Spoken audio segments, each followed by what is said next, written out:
And I believe, I mean, my own take, and I don't understand. I don't like formulas. I don't like, Hmm. formulaic faith. I like the fact that I'm free to question. I like the fact that I'm able to agree to disagree. I like the fact that I can look at my plethora of friends and see that they're all over the map in terms of their faith and their politics, and yet they're genuine friends of mine. And I think that's a wonderful attribute. I'm proud of that. Yeah. There is something about the messy middle versus the extreme left or the extreme right. Yeah. Whenever I meet anybody on the extreme, it always makes me a bit suspicious because they have such surety that they're Hmm. they're right about whatever it is that they're right about. Yeah. And there's something about the mystery of life, and I find that God has allowed me to live in the messy middle, which means Hmm. there's a tremendous amount of mystery on everything.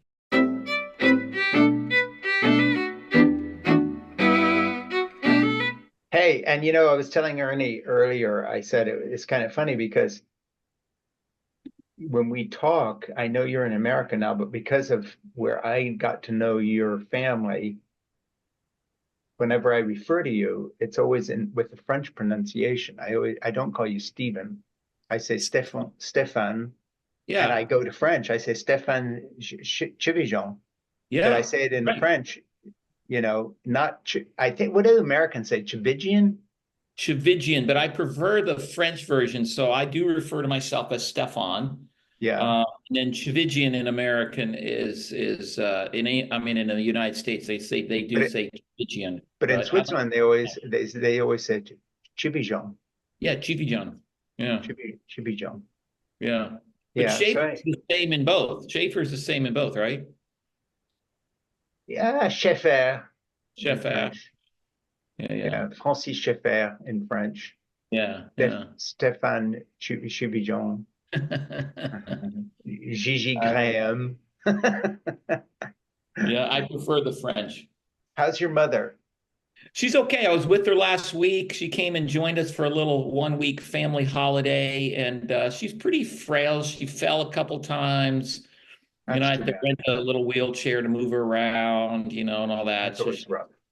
yeah, but she's still spunky and fun and Yeah. stubborn and young at heart. Well, let me So give you a proper introduction here, and I'll keep it short because I want to dig a little bit in terms of how you see yourself. Often I've got an author here, and so I've got this kind of thing and so forth, and they teach here and they do that. You're a little more of a wild card, but anyway, my name is Frank Schaeffer, and this is a podcast called In Conversation with Frank Schaeffer. And today, my guest is an old friend, and he and my family's connections go back into the 1950s.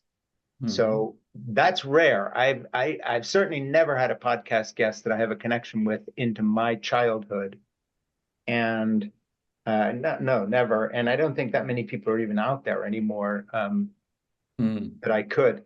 So Stephen, the way you say his name in American English, Stephan Tchividjian was always Stephan Tchividjian to me because I grew up in Switzerland, and Stephan's father uh, grew up the road from me, and his grandfather was someone who I knew from the time I was about 7.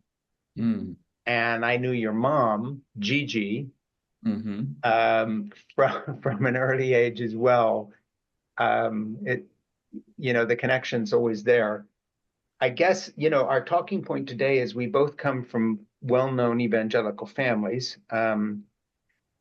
Stefan or Stephen is the grandson of Billy Graham, the evangelist, and I am the son of Francis Schaeffer, the theologian and evangelist. Presently, the Graham family, has changed a bit since my day. Franklin Graham is a controversial political figure. Stefan's mother lives nearby, I think, the Billy Graham Center, and maybe still volunteers there or did recently. So there's too many threads here to put into a nice introduction. So I'm going to start in a weird way today because um, it's really the subject of our conversation is how you and I see each other and the world around us, given our backgrounds. I think that's what we're after today. given that Mm. we're both from evangelical backgrounds. The New York Times once described my family as evangelical royalty in the context of me leaving it as a traitorous prince, the way they put it, who had left the evangelical fold. You certainly come from evangelical royalty, as does your mother. How do you see yourself as we talk today? If someone asked me how I see myself, I'd have two kinds of answers. And I know actually you and I know each other well enough because we've been talking quite a bit that I know this overlaps with yours. You know, they would expect a professional answer. Oh, I'm a writer, I'm a this or that. And I'm not trying to be cute that I see myself as a grandfather first. So this morning, I worked with Jack, restoring some rotten lumber and some pressure treated decking.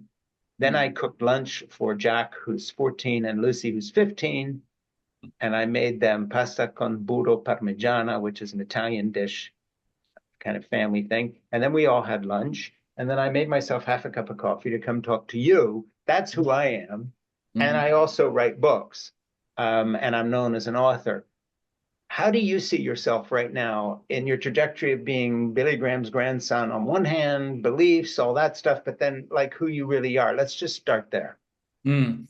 Well, thanks for that introduction and the great description of your lunch, because I've not eaten lunch yet. So I appreciate the Sorry about that. imagery and the aroma of such a wonderful, it sounds like an Italian meal. So I Yeah. will try to compete later on. Yeah, it's a great, great question. And I'm 60 years old. And I find that at this season in your life, you do find yourself reflective in a variety of ways. Like Mm. you, I'm a grandfather. I'm also blessed, like you, to have my grandchildren living within, 5, 6 minutes of me. Yeah. So I see them on a regular basis. I'm happily married to my wife of 37 years. I wear different hats on any given day. My mother's still alive, so I wear the hat son, Yeah. and then obviously husband and father and grandfather and all that stuff. Mm. Um, you referenced, in essence, two of my grandparents. One, the famous evangelist Billy Graham, Yeah. and again, if I have to keep reminding people if they're 40 or under, they really don't know who that is, and I just say he Yeah. was a Yeah. preacher. Yeah. Sometimes I'm introduced as Billy Graham's grandson, and I recognize by the blank look Blank on look on their their face. I face, know. like, Yeah. who is that? And I have to remind him it's not the wrestler that was famous by the same name. And then there's Yeah. the other grandfather that my namesake is after, Ara Tchividjian, that was a refugee from Armenia, had Mm. fled the massacre of the Turks of the Armenians, which is still a controversial topic to this day, and Mm. eventually found himself in Vilar, which is where you and I grew up part of our lives. In Switzerland. The common that I was there 2 weeks ago, and it's still in my blood. But and they're very, very different human beings. I Yeah. mean, from one extreme to the other, very, very different. And so, I've always been, and I give my parents a lot of credit that they raised me to have my own identity, Mm. even though I'll be introduced sometimes as, oh, Billy Graham's grandson. Sometimes Yeah. even before someone even gives gives them my name.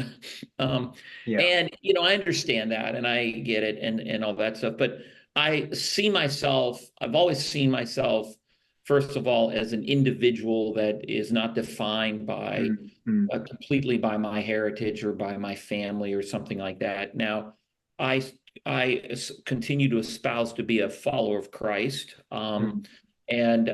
But I was not raised in an overtly religious home. So I find that I had a very good example about what it meant to live a Christian life. And it was very much focused on an intimate relationship and very much focused on a relationship that had integrity. So I argue with God on a daily basis. And I was raised to be that way. Yeah. So I would say I define myself in my everyday earthly, I'm a husband, I'm a father, I'm a grandfather, I'm Yeah. a member of our community, et cetera, et cetera. And on a broader level, I would genuinely call myself a follower of Christ Mm. in that sense. And with, I would hope with all the healthy versions of that, even though there's many, many unhealthy versions of that Yeah. these days. Yeah. So, And what interests me is that I never lost sight of your family in that your mom and I knew each other from basically pretty well from our teenagerhood Yeah. when I met her. And she's someone who I've tracked with over the years. And what's been interesting to me about your mother, Gigi, is that after I left the evangelical world and kind of really slammed the door with two books, one a novel called Portofino, which is a work of humor about growing up as the son of Hmm. fundamentalist missionaries in Europe in the 50s and 60s, modeled very much on my childhood, although the incidents in the book are all fictional. Hmm. Um, and then a memoir of mine called Crazy for God that came out that really went into the story of the rise of the religious right and my family's part in it with the anti-abortion movement and so forth.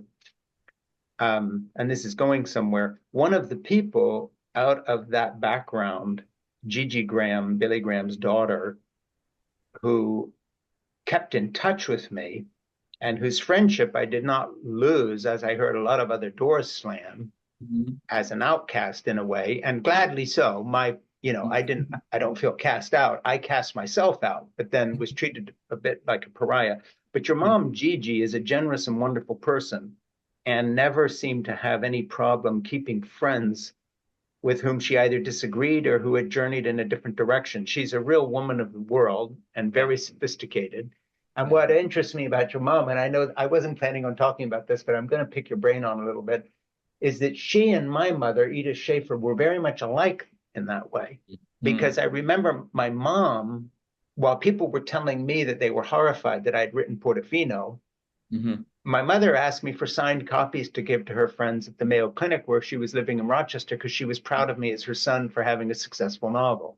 Yeah. So, what is it about our mothers that they have their faiths and they're pretty much, I would have called my mother's faith pretty evangelical and fundamentalist, and yet a generosity of spirit that is so different from the way we look at what's come to be called Christian nationalism or the evangelical right wing movement or the Trumpers or the MAGA movement. Your mom is about as far away from that as I can think. And I'm not Hmm. talking about how she votes or what she believes, but why was that generation of evangelical women, my mother and your mother, and your mom's a little younger than I was, but nevertheless, you're 60, I'm 72. We're in the same ballpark.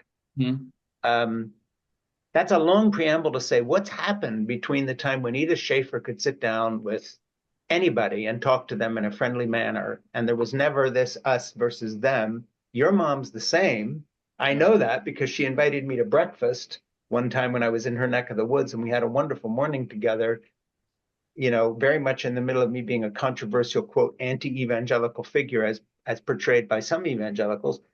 Um, where did all that come from as the daughter of Billy Graham? Because she didn't walk away from the faith like I did. I left. She Hmm. didn't. She stayed. And yet, this generosity of spirit. One last thing. I remember your grandmother being the same kind of person. Um, and Billy's wife um, struck me as part of the same thing. So, where did all that come from?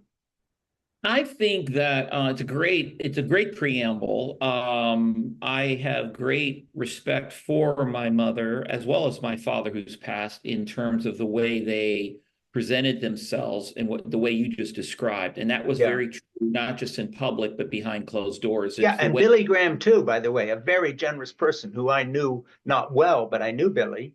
yeah. And I knew people who knew him well. And Billy, again, very generous. He never was casting people into outer darkness because they disagreed with him. Yeah, and that was heavily influenced my worldview. It heavily influences me to this day Yeah. into that, and I appreciate it. It's one of the greatest things I appreciate about my childhood and about my heritage, particularly coming from my mother and father, and as you Mm. mentioned, and you can't mention Billy Graham without mentioning Ruth Graham, Well, that's what I was saying. His wife, Ruth, who is my like mother's you, dear like friend, your mom. Yeah, they and were that you very close, very get close. the two of them together, and I think there was a lot of trouble they could have. You and I have talked about some of the fun adventures you were put on by my grandmother's nudging, but Yeah. I I think it's what made my faith attractive.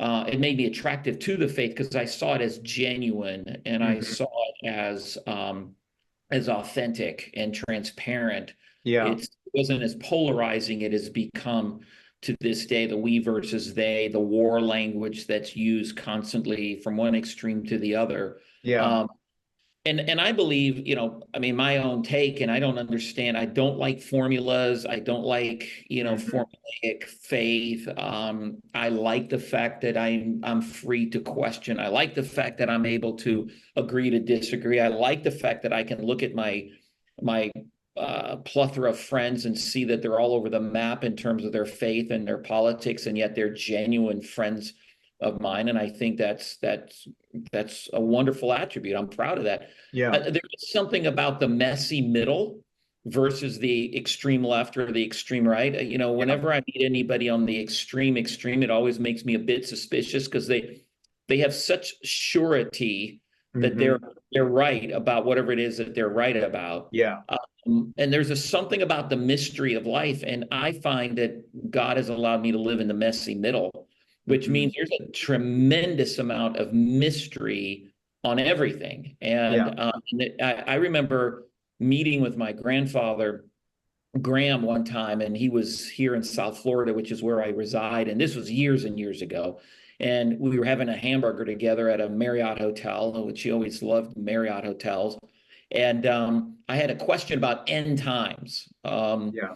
And all that what Christians call eschatology, which is all about studying end times, and there's all kinds of All stuff this out there. stuff. Yeah. Yeah, and I had this one question, and I referred to him as Daddy Bill. So Billy Graham, we called him Daddy Bill Yeah. as grandchildren. I said, "Hey, Daddy Bill, I got this one question about end times," and I asked him the question. He's eating his hamburger, and he looks at me and goes, "I don't know." And he just kept eating his hamburger. Yeah. And There we go. it was the most brilliant answer because it was like, you're okay to not know. Yeah. And that means I can hang out with people that may have a completely different perspective and yet realize they're unique, they're funny, they're creative, Mm. they're genuine, they're lovely. And we can maybe agree to disagree. And there's a possibility I could be wrong.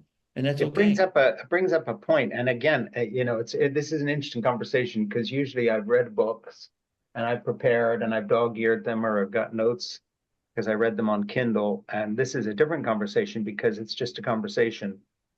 Seems to be merging with the ones we've been having privately ourselves on FaceTime and when we talk. But what happened to me, I'm the Francis Schaeffer son, and I walked away, became a critic of evangelicalism and right-wing Christianity in general, and certainly have, from the point of view of where I would have been when I was, say, 20 and working with my dad as his sidekick, have, quote, lost my faith um, and abandoned it. Mhm. When I look at the Graham family, I'm talking to you, Mhm. one of the leading right-wing firebrand Trump supporters in America right now is Franklin Graham, who is related to you. How is he he's your uncle, right? He's my uncle, and my mother, Gigi, is referred to. Yeah. She's the oldest of the grandchildren, and Franklin's her brother. So he would be And my uncle. he's the youngest child. No, he would Like, be the middle, I because think. how many grandkids were there? There was Ah, Gigi, five. Yeah. Okay. So anyway, I've lost track of where he was. yeah, But the funny thing is, as a young man, he always had the reputation. I kept sort of track of him because I met him once. I was when we were both 9 years old. I think we're about the same age, and he came to yeah. Switzerland to Lebrida, my parents' family. Um, and then in his teen years, I remember my mom talking to Ruth, your grandmother, Ruth Mhm. Graham, and she telling my mom, "Oh, please pray for Franklin. He's having so much trouble, and he's really, using the terminology of the time, he's far from the Lord, and he's rebellious, and so forth and so on." Um, and then he went from that to picking up the reins within the organization Mhm. and so forth and so on, and now has become one of the MAGA leaders in America on behalf of Donald Trump. Most Americans, when they hear his name, don't even think of the Billy Graham organization. Now they think of Donald Trump, and he's an appendage to that movement and will be seen that way forever in history outside of the evangelical circle that would know him a little better theologically, but Mhm. that's who he is now. And I don't want to put you on the spot because this is family. Um, and you can ask me some hard questions too, but what happened there? Because that I can tell you one thing I know since I knew his dad a little bit, and my father knew Billy quite well, and of course I knew his mom. Franklin's public persona Um, let me just put it directly. Mhm. Ruth Graham would have vomited at the Trump presidency because I Mm. knew Ruth, and Ruth hated that sort of person, and she hated that kind of persona, and was always warning her own husband not to be seen as too absolutist, let alone mean-spirited. Mm. The fact that Franklin has wound up there, um, for instance, writing something criticizing Republicans who voted against Trump when it was came to the impeachment, and casting them out and really kind of almost painting a target on their back. Um, I think would have shocked Ruth where he's wound up far more than where I wound up would have shocked my mom. I Mm. know what my mom thought of my departure from evangelicalism, and it wasn't that shocked because she was kind of like you know, we can all get along and keep talking. Mm-hmm. Um, I can't think of a public persona other than Trump himself further away from either Billy Graham or Ruth Mm. than the image that Franklin casts and the shadow he's casting. And I don't even know how to explain it because I never knew him well enough to say, well, you know, there was this thing that happened. And anyway, I'm almost embarrassed to put you to that, but we're in the middle of an election cycle. Yeah. What the hell? Yeah, yeah. Well, it's such an great question, and you're free to ask me any question, by the way. And I And you're appreciate. free to say, hey, this is family. Let's Yeah, move yeah, no, on. and it is you know, and in those kind of situations, and I've lived with it all my entire life, and so that's one of the benefits is that you know you have this you have to it goes back to that messy middle in that you Yeah, have this dichotomy that there's this one bucket that says this is family and you sure. know a deep love for family, though you may agree or disagree on certain Yeah, things, and that doesn't just have to be political. It can be on any, you know, it right, can right. parent your kids, how to do life, how to marriage, how to spend your money, you know, whatever. I mean, even with the in the under the big broad umbrella of the Graham, you know, family, Tchividjian family, Hmm. all of our extended families together. You know, I mean, I've got a few of my siblings that you know will get on social media and troll my Uncle Franklin, you know, and they have Well, and radically, you've got a brother. Isn't Boz your brother? yeah, right. Yeah, you got a brother who's famous. I just interviewed Krista Brown. Yeah, the Uh, book you told me about, right, yeah, that I just interviewed where he wrote the foreword, and it's a right. terrific book by a lawyer who outed the Southern Baptists for not investigating sexual abuse. So that's Right. your brother, and Yeah. you know he'd be about as far away. You know, who basically has become the sworn enemy of the Southern Baptist Convention for not properly He and treating I, women. So he and your I, family is certainly not one dimensional. no, no, no. He and I just hiked Brute together a couple weeks ago, just Yeah, FYI. and made me insanely jealous by I'm never going to forgive you for sending me these pictures of the Matterhorn, telling me, here we are, wish you were here. It's like, yeah, No, you know, not the Matterhorn, Don Dimity. no, I know that, but you were at the Yeah, Matterhorn too. yeah, yeah. So no, so I, you know, so when I look at someone, I, you know, this is where the messy middle is because my Uncle Franklin's my Uncle Franklin. I love him as my uncle.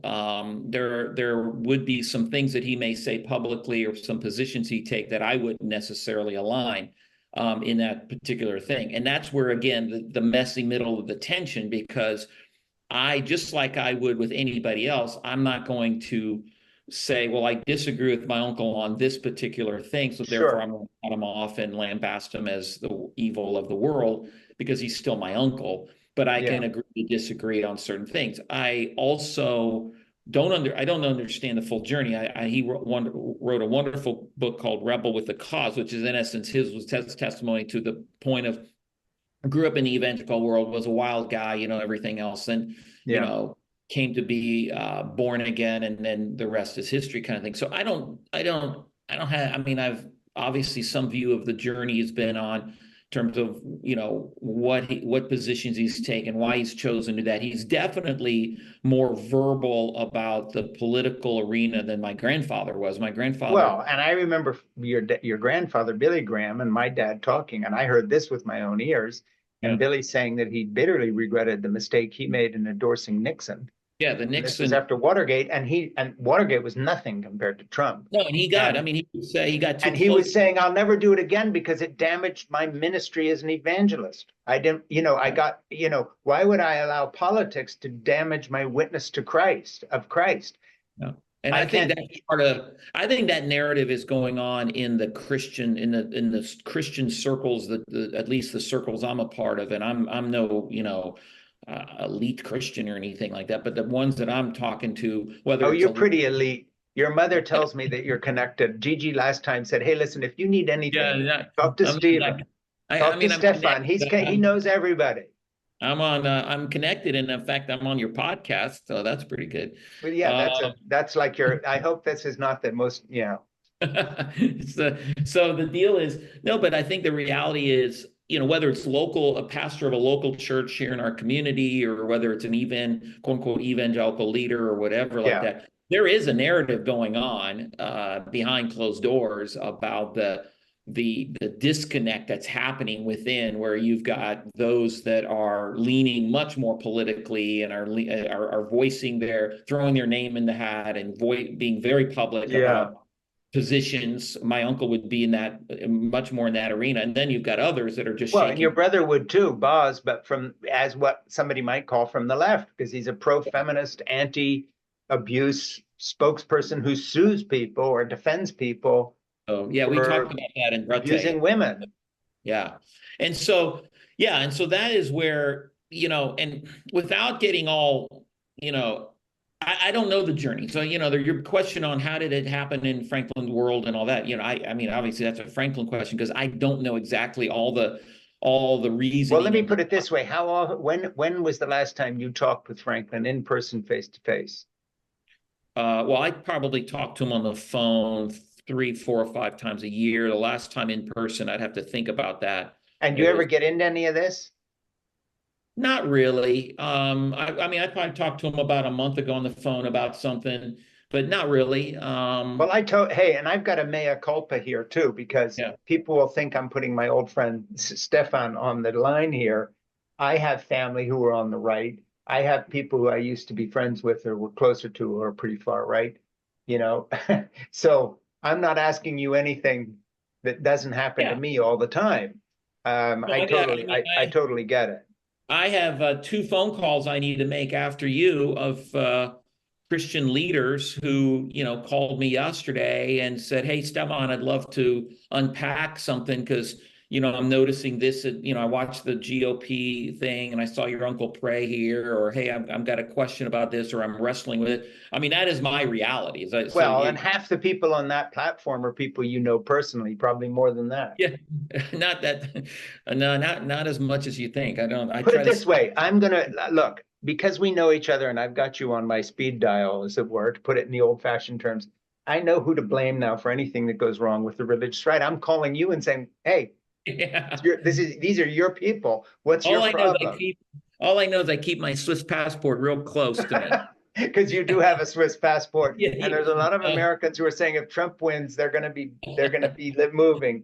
So so well, yeah, I am going back to that sense of, and I don't mean it to be like being spineless, this sort of the messy middle. I actually think it's harder to live in the messy middle than it is on the extreme left or the extreme right, oh, I because totally buy that. And really pretend. my producer Ernie Gregg and I talk about this because we do this unforgivable thing of booking people and talking to people that we actually might disagree with. And then Yeah. we have a friendly conversation. And then we hear from some of our liberal friends who say, "That's it. I'm never watching your podcast again because you had the editor of the Wall Street Journal on," which I Right. did.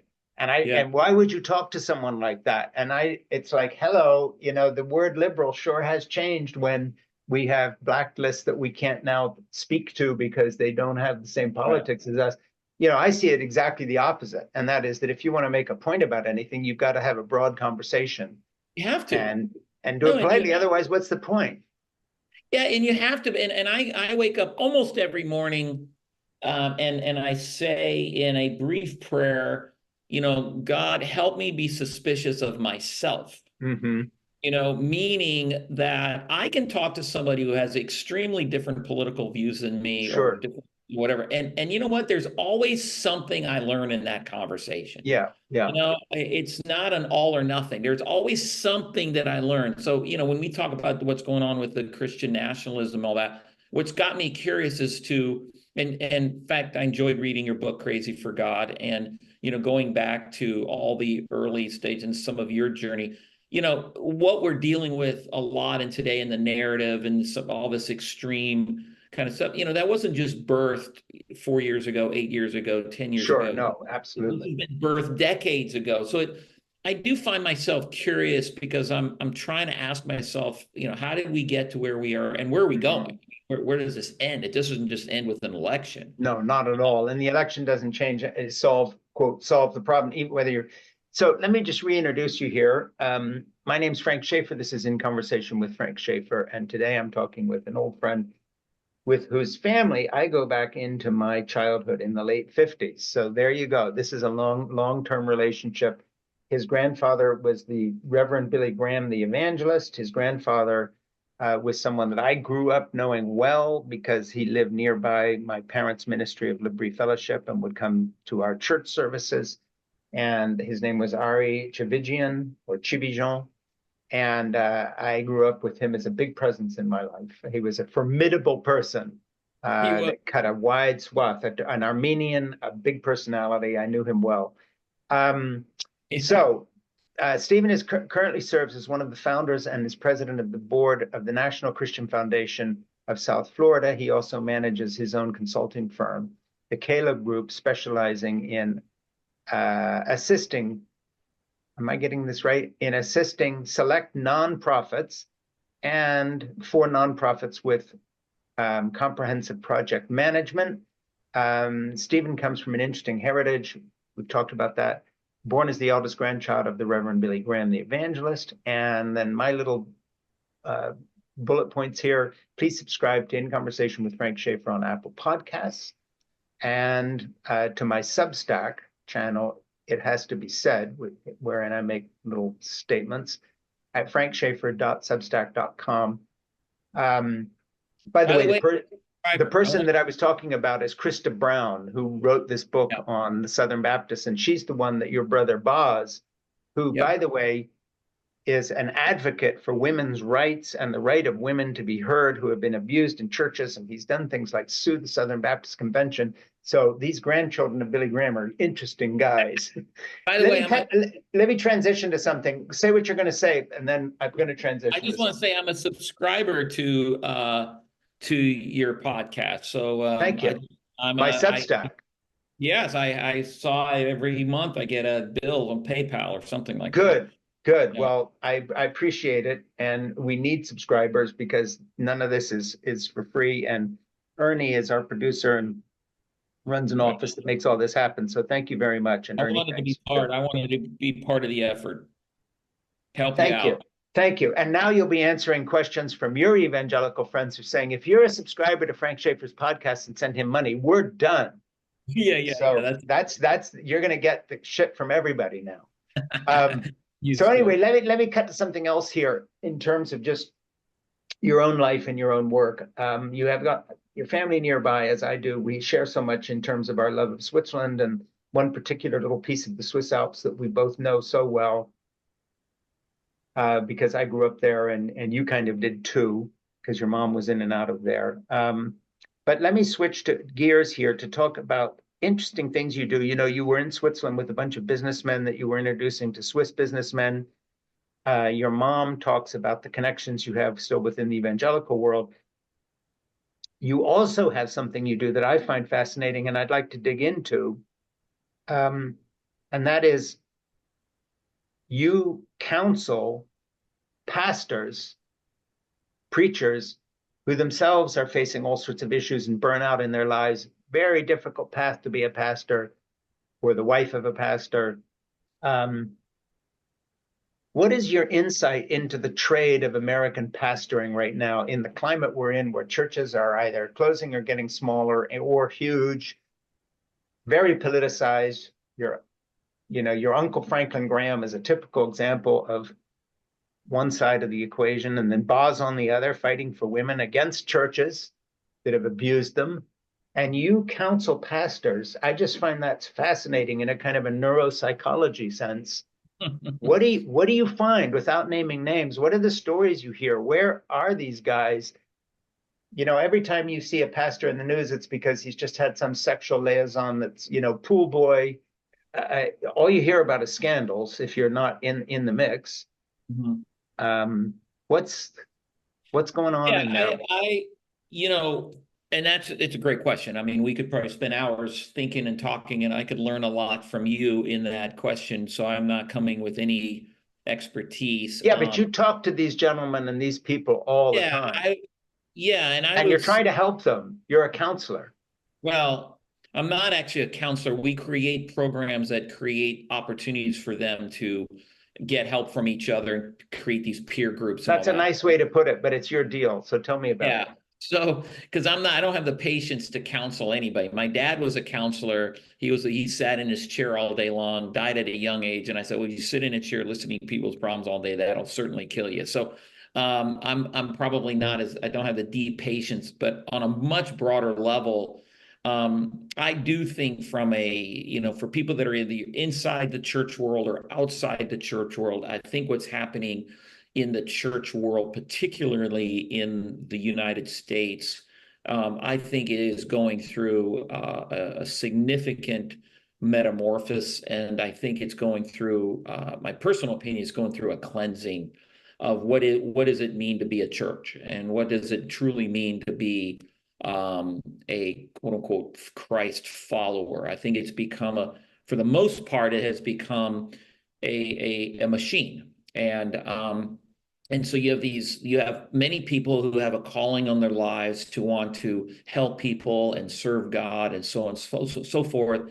And I think their hearts are pure as they jump on, and then the machine just slowly eats them up. And they get to a place in their journey, in their place where I know many of the pastors that I've spoken to, there's again this tension of this almost a disillusionment of I knew why I did this for the first place, but now what I'm doing is so far different than what I wanted to do, and I feel trapped, I feel escaped, and all that kind of stuff. So, and then also what you mentioned, the business people that I take, generally as speaking, my skill set is I'm a connector. I like to connect ideas. I like to connect people. If I look at the stars, I see the connection. It's sort of a natural skill set of mine. So I also believe that, a lot of the good things that happen in a community, it's a holistic approach to the ills of our community, but a big part of that is the business community. It's Mm-hmm. what business people do. And so I think too much of the Christian faith has become formulaic. I think it's become divided. I think it's become, well, let the professional Christians, the pastors, the missionaries, the evangelists, let them go do it. And the rest of us just sort of eke out a living and, sit in a pew, look at the pastor preach, throw some money at him and go back to what we normally do. And I'm being Mm-hmm. somewhat facetious, but I don't think that's the way God designed what the church is supposed to be. So I think it's going through a big change, and I think it's looking for an identity. I don't mean to throw every church under that same umbrella, but I find it very often the case. Yeah, there's bad apples in every single place. That are people that are doing it for all the wrong reasons. But I find that most of the pastors I have met, Mm-hmm. their initial desire to be a pastor, what they would call in the Christian world the calling, Sure. their desire to be a pastor, came from a good place, came from a pure place, came from a sincere place. But then, it came from, hey, I love people, I want to help people, to now I'm running a corporation, and I'm in budget meetings, and I'm thinking strategy, and I'm thinking marketing and Yeah. social media, and some of that stuff is just I am a self-professed Christian, but oftentimes I look at the Christian world or certain Christians and I go, but I'm not that.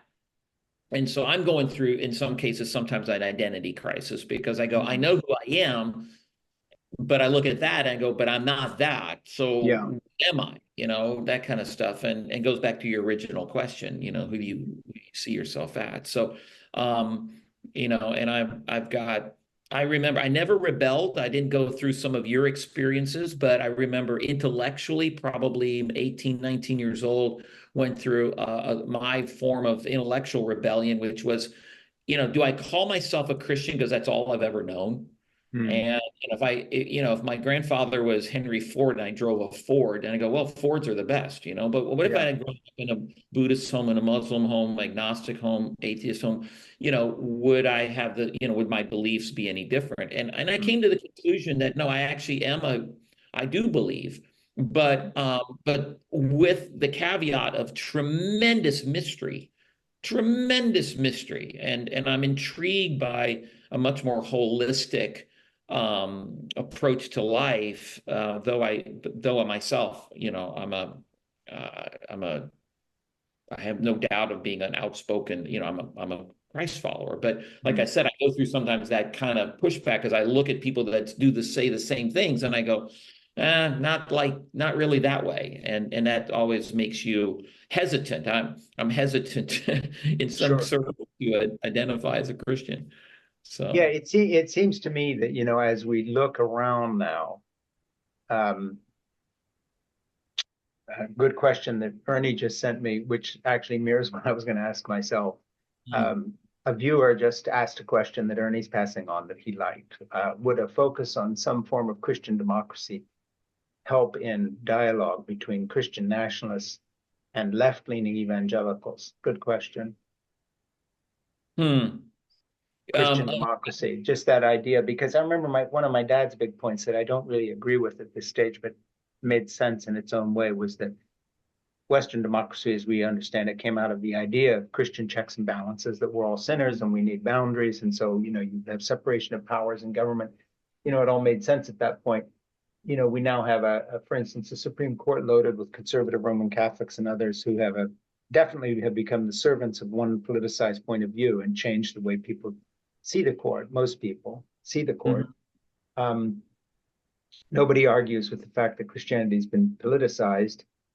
Things are mhm, happening now that in my childhood I never would have imagined. Back in the day, for instance, the whole charismatic movement, the Hispanic charismatic movement, the Pentecostals.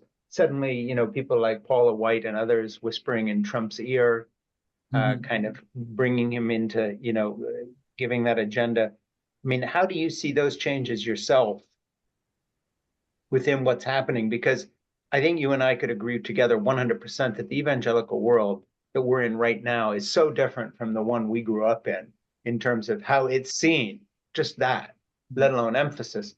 I Yeah. mean, back in the day, people looked at Billy Graham. They might not have bought his idea that, Jesus saves, but they didn't dislike him. Right.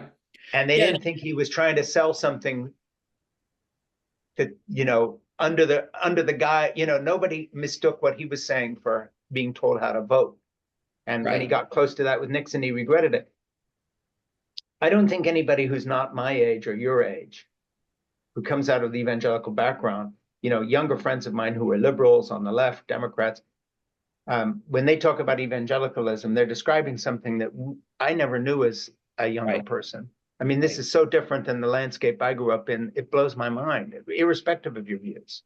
Yeah. No, and I think you word that right, and it has definitely changed. And I go back. I am anchored to this wonderful childhood that I was blessed with, that I had nothing to do with, other than I was placed in the right place at the right time. But Mm.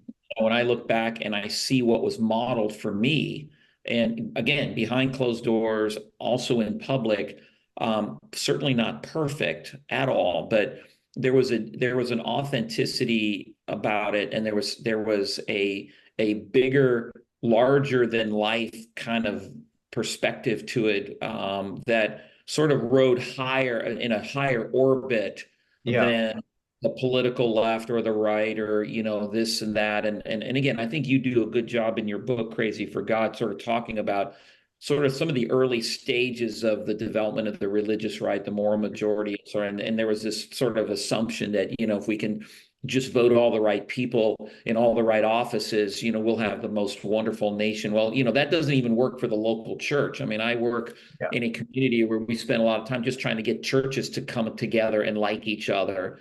Mm. And you can't even do that among people who are all self-professed Christians and followers of Christ and preach God's word every Sunday. I go, how would it be ever different if they're all sitting in Congress, So, so there's that. And so I think for me personally, it has I can, again, I'm very comfortable with the mystery. I'm very comfortable with ambiguity. But I also am having to constantly be reminded of floating in a higher orbit. Mm. Uh, Recently, I mean, for example, the mayor of our city here in Fort Lauderdale, he does a wonderful job. He's a wonderful, I think he's been a great mayor. He's an openly gay mayor, and he's proud of being a gay mayor, one of the largest city, that kind of stuff. And he and I will have lunch a couple times a year, just the two of us, Mm. just to have a conversation. And usually it's around, my role, and he knows me as, oh, you represent the church world, you're a Christian and all that. And usually our conversation centers around me saying, thank you for leading so well. Mm. And how can we come along and help you solve some of the problems my tribe, I guess, and then, and that's part of the narrative. And the other narrative is him saying to me, hey, Stella, help me understand why the church community hates gay people so much.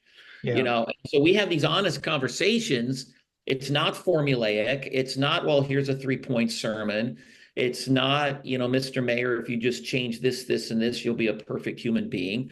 But there's a mystery to the fact. He grew up Greek Orthodox. He is a fascinating story. And I love that dialogue. And Yeah. so we have that dialogue, and we can agree to disagree on certain things. We agree Mm. on probably more than we realize. But this is where I think the evangelical world that you're describing, that was what I was exposed to. My Sure. grandfather was willing to, yes, he got a little too political sometimes. And I think there's a seduction to power that that is something that you have to be very, very scared to. To be the issue he had with Nixon. And again, we know he and I never spoke about it. It's just stuff that I was either read or told. But a big part of it is when you Let me get, give you a context to something that's apropos of this, and I'm not interrupting you, and you're 10 years younger, so you're going to remember what you're saying. If you interrupt me, I will forget because I'm in the this Biden is a bracket. conversation. Apropos of which, when I heard him talk about the fact he regretted committing to Nixon as DP, do you know what the context was? No. It was Billy Graham and my dad, Francis Schaeffer, and me Hmm. sitting down in Billy's room in the Methodist Hospital Mayo Clinic where he'd come for an extended checkup because he'd been having some health issues. My dad was across the street getting chemotherapy, Mhm. and Billy was begging my father to back off on his anti-abortion commitment and Hmm. saying, the reason I am for legal abortion and will not stand against it is because my job as an evangelist is to preach to women Hmm. and preach to men the love of Christ, not judge them. Yeah. And Fran, I think you're making the same mistake I made. This is Hmm. Billy Graham talking to my Yeah. dad, who had gone to see Billy to say, why aren't you supporting us? Hmm. And my dad was leading a, believe this or not, I'm not making this up. Daddy, and I have pictures of this, was on the street leading a picketing of Methodist Hospital that was doing abortions and staying in the Catholic Hospital, St. Mary's, where they wouldn't do abortions on principle when he Yeah. was getting his chemo treatment. Goes across the street after the picket, still in his suit and tie, sits at Billy where he's there for a checkup and tells Billy Graham, you should be standing on this issue, Billy. Why are you not standing with us? And Billy said, because I think it's a terrible mistake you're Yeah. making, Fran. And I made the same mistake when I got too close to Nixon. Our business, Fran, is the love of Christ. It's not American politics. Yeah. That was the context in which I heard him say that to my father. And Yeah. so when I see Franklin up on that platform Yeah. and people tell me that I have departed from my background, I'd say, no, I'm much closer to Billy Graham. This is weird than I am than I'm Franklin glad you is. say that.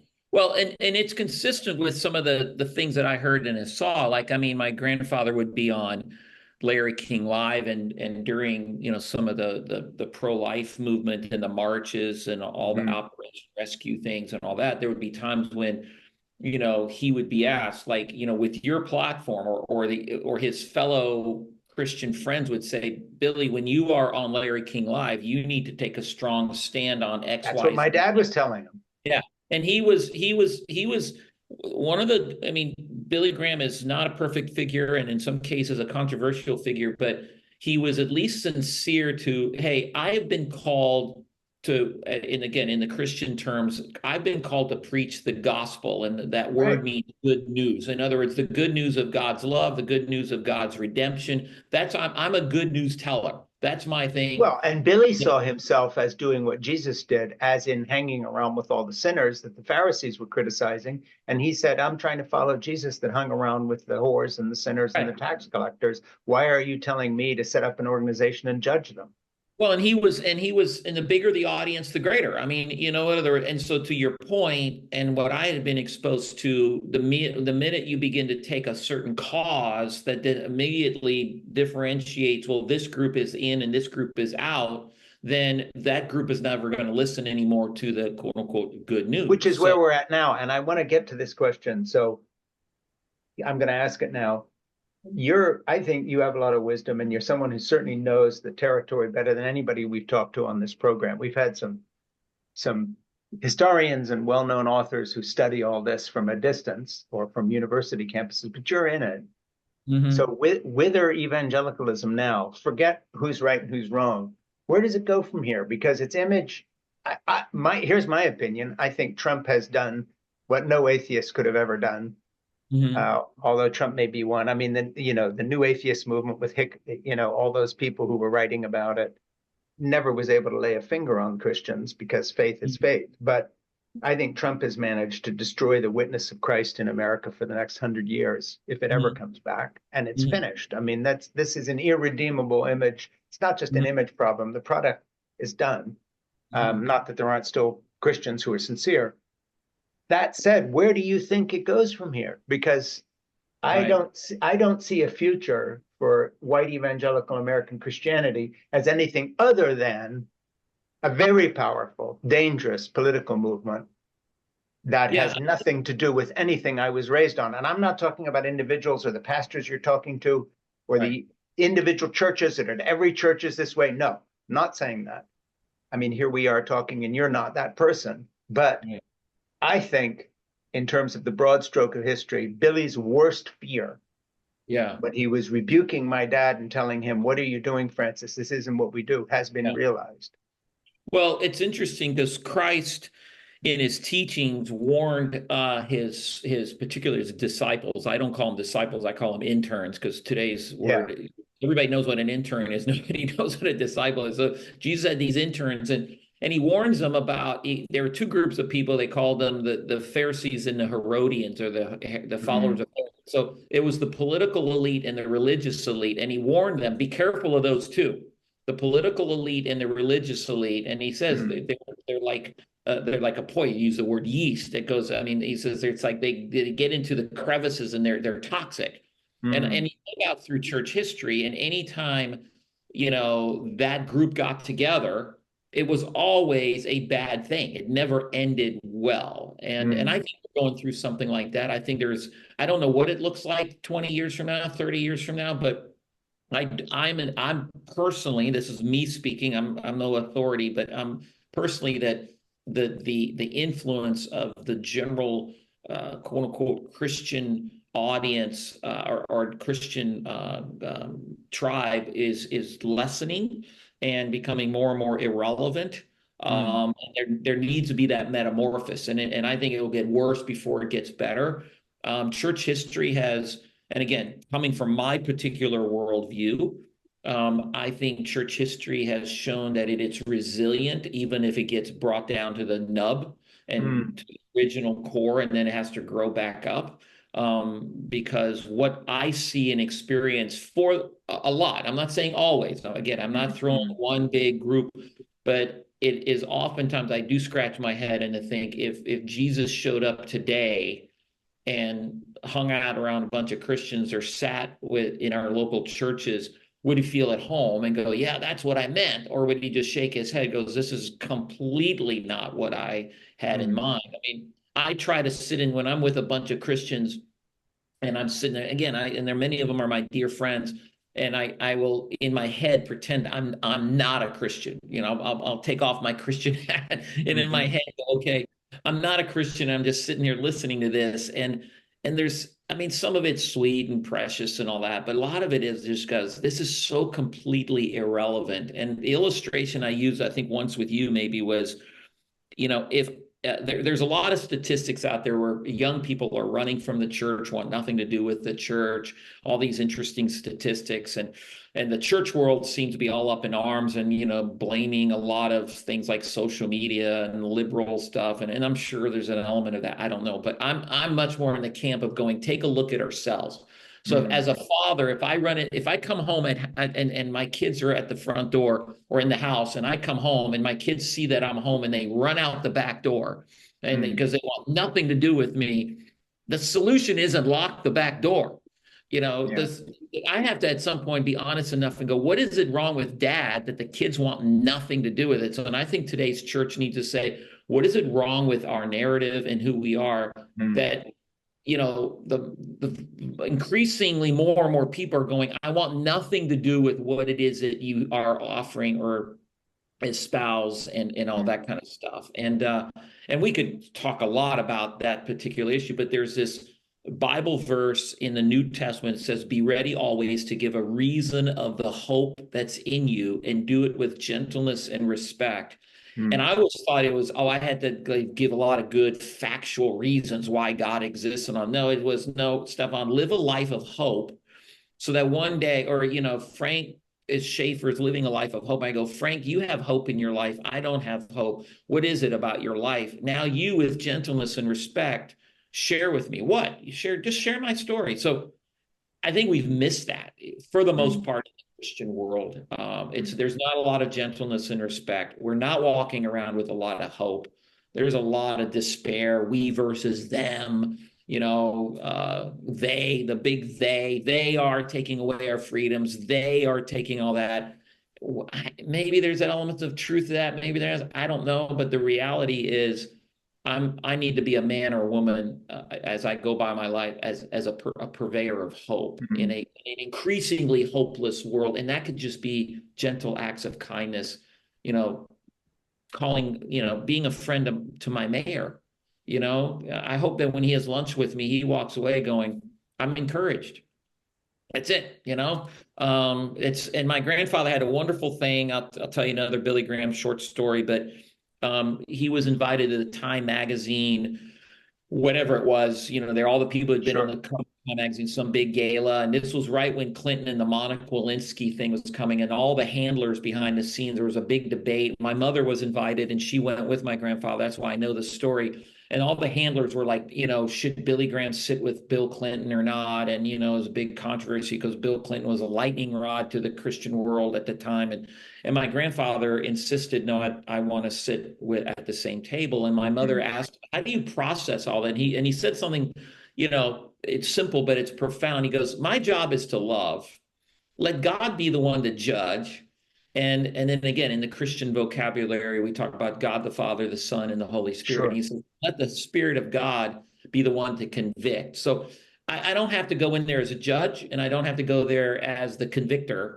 I'm going Mm, to go there with one assignment, and that is to love the people that God places in my path mm, and stop trying to fix everybody. And I think that's part of the Christian world. And if we can get political power to fix this and financial power over to fix things, and we've got this insatiable appetite for power, and Jesus was the antithesis of that. I mean, mm, in fact, he had an upside down world, and I think we've lost a lot of that. mm. Yeah, and the temptation here is to talk to you as if somehow you represent that, but I know you don't, because I know you and we talk privately as well. So I'm going to leave it there and thank you for a really good discussion. Ask you to say hi to Gigi for me. I'm sorry she's not feeling great right now. And this has been an incredible pleasure. Um, and just a lovely conversation. Plus, it's good for people who listen to In Conversation with Frank Schaeffer and my podcasts and all these other things to understand that my point of view is represented in this talk, and that is that I'm far away from my evangelical background, and yet you and I sit here and chat Yeah. as people who basically believe in a lot of the same things. And that's the hope for me of the future of this country. I think in that sense, whether it's ideology or theology, the hope for me, I know this will sound weird, Mm. is I think we are all better than our theology. Mm. There's something deep in the human spirit that is better than the ideology we attach ourselves to, left, right, and center.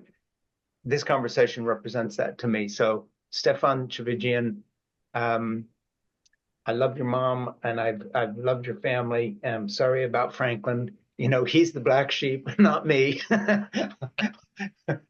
If you want to end on a jokey note here. But that's how it is. So anyway, this has been just great. And let's keep talking We here will. and other places. And thank you for subscribing to my Substack channel. I'm honored to. Thank you. I appreciate you. Yeah, me too. Thanks. Say hi to Gigi for me. Okay, I will. Bye-bye. Yep, bye.